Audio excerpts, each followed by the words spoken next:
Hello YouTube, Soulman back again. Today I'm going to be covering the age-old question, what is the best silver to buy? Now, this is just my opinion, what I would tell my friends and family. If you disagree, please don't hesitate to let me know why in the comment section. I'm going to start out with the 3 reasons most people buy silver: for an investment, an inflation hedge, and for survival purposes, the Armageddon scenario. I'm not going to touch too much on the survival purposes of buying silver, but if that is the reason why you are into silver, just remember you're going to want to buy recognizable silver that you can barter with and most people are comfortable dealing with. In my opinion, the best form of this is constitutional silver.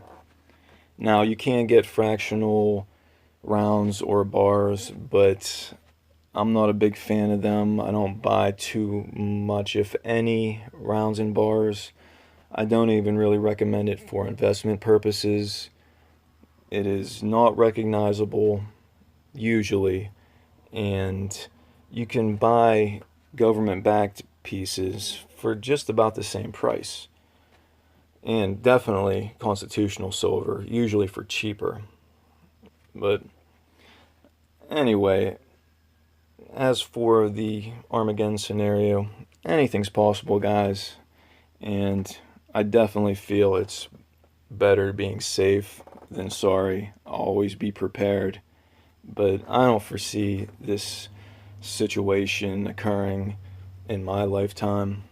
At least I really hope not, and I could be wrong. But now I'm just going to rattle off the best government-backed bullion coins to buy. Starting with the American Silver Eagle, most widely recognizable in all of the world, and you can usually get it for a few bucks over spot. Now, you're never going to get silver at spot. I know a lot of people want, they see spot prices, oh, it's 1908 today, I should be able to buy it for this price. But you have to remember, no matter what type of silver it is, if it's government backed or if a private mint is producing it, they have to take the time to get the silver, melt the silver, put it in the rounds, strike that silver, distribution. It's not free. So you're never going to get silver for spot prices. And I know a lot of people out there think they should be able to, but that's just not going to happen, guys. But anyway, the Canadian Maple Leaf is right behind the American Silver Eagle in recognizability. It's a great coin. Now these next two, the Mexican Libertad and Chinese Panda, they go for a little higher premium over spot. Some of them carry lower mintages, and especially the Chinese Panda in the earlier years. I almost included the Panda in with the semi-numismatic category, but for the purposes of this video, I kept them under the bullion category. The next coin is the United Kingdom Britannia. Great coin, gorgeous. The Noah's Ark out of Armenia and the Austrian Philharmonic. These two coins are the cheapest and closest to spot you're going to find for any government-backed bullion. It makes them a very, very popular coin for stackers, and I really do like these also. The Noah's Ark is a gorgeous coin in itself also. And finally, this is a new one, the Australian Kangaroo. They just started production on this bullion coin in 2015. It was a limited release. It really started getting rolled out this year. So all 8 of these I would recommend. And for the reasons I stated, you can pick and choose, what you would rather have, or check out the designs. A lot of people buy bullion because, they like the designs on them. I love the reverses of the Mexican Libertad and the Chinese Panda. Just about all of these coins are just, they're worth the buy. Now, the last two to make this an even 10 are, I put them in the semi-numismatic category, the Australian Kookaburra and the Australian Koala. Now, you might be asking, what's the difference between bullion, semi-numismatic, and numismatic?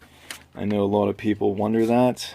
Really, bullion you're going to get for as close to spot as possible. Usually don't have mintage limits, while numismatic coins, there's a lot, that differentiate these coins.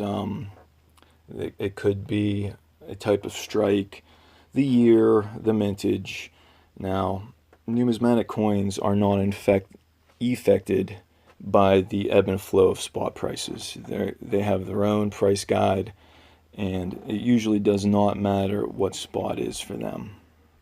Now, semi-numismatic, hence the name, is right in between. They usually go for a higher premium. Something differentiates them, such as mintage or a privy mark, something that gives it a little bit of a premium over the bullion coin, but spot price does affect it. Say spot's $20 and the coin is selling for $10 over. If spot rises, the price of that coin will rise, and vice versa. So now these are the 10 coins I would recommend purchasing, and I feel are a solid buy for any investor, and definitely as an inflation hedge. Not so much for survival purposes, as I explained before, but it's only 1 ounce, and it would still work well in case of an Armageddon. So, but I did leave out some coins. I mentioned it a little bit when I was going over the Armageddon scenario. I would definitely recommend U.S. constitutional coinage. Some people call it junk silver. I don't call it junk silver because it is not junk. This is any pre-1964 dime, quarter, or half dollar. You can buy these for the lowest premium over melt for any type of physical silver. I would always recommend to any stacker, any investor, buy U.S. constitutional silver. As much as you can get, that is definitely a good buy. But I don't know, this is dragging on and on, so I hope you found this video informative. Please subscribe, comment, share, and thank you, YouTube.